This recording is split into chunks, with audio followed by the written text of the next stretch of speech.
We have an old oak floor in a farmhouse just outside of Delaware, Ohio. I'm going to take you through every step of my process for sanding and refinishing this floor. Starting with the rough cut, I've got my Hummel belt machine on the floor right now, cutting this with a 50 grit paper.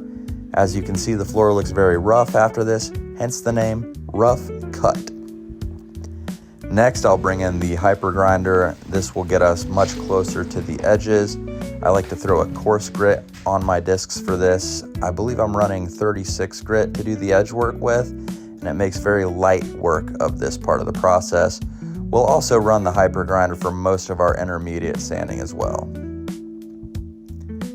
So now that we've got the edge work done, for the most part, we've cut out the perimeter with the hyper grinder. We'll go ahead and vacuum up in between grits here just to keep the floor nice and clean. And now we're ready to edge out the remaining portion of the floor. This is the FG Puck. I love this machine. It's small, but it's powerful, and it does a phenomenal job. It does not get into corners very well, so that's where we bring in the corner sander from US Sanders.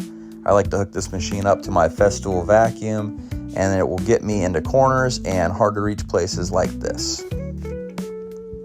I know I could use a scraper for this part of the process too. I'm well aware of that, but I find this to be much faster and easier on the body, so this is what I like to do in my sanding process. We've got one more corner to do here, and you'll see after we sand these corners out with our edge sander, or our corner sander rather, it leaves just a little bit of scraping left to do. So here's my scraper.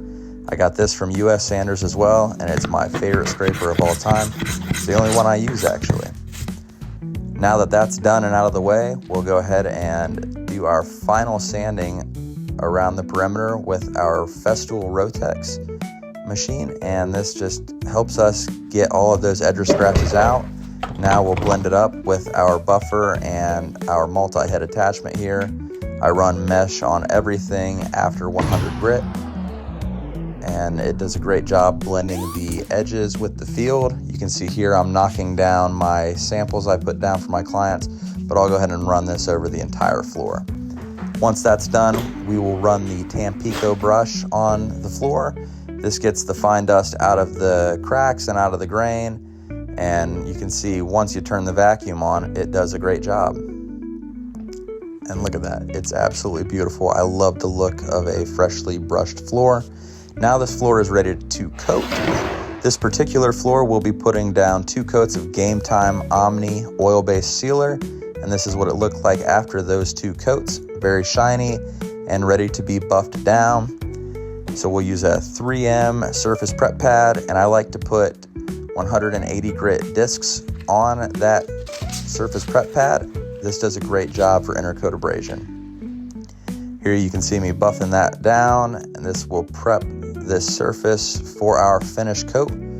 We'll be putting down Game Time Phoenix Satin. This is a 2-component water-based finish. And yes, you can put this water base over top of their oil sealer. That comes straight from the manufacturer. I would not do this otherwise. Here we go. I like to apply my finishes cross grain first to get the product spread out, and then I go with the grain to lay it down nicely. This is how I learned to do it, and it has served me quite well. And here's the final product. Thanks for watching.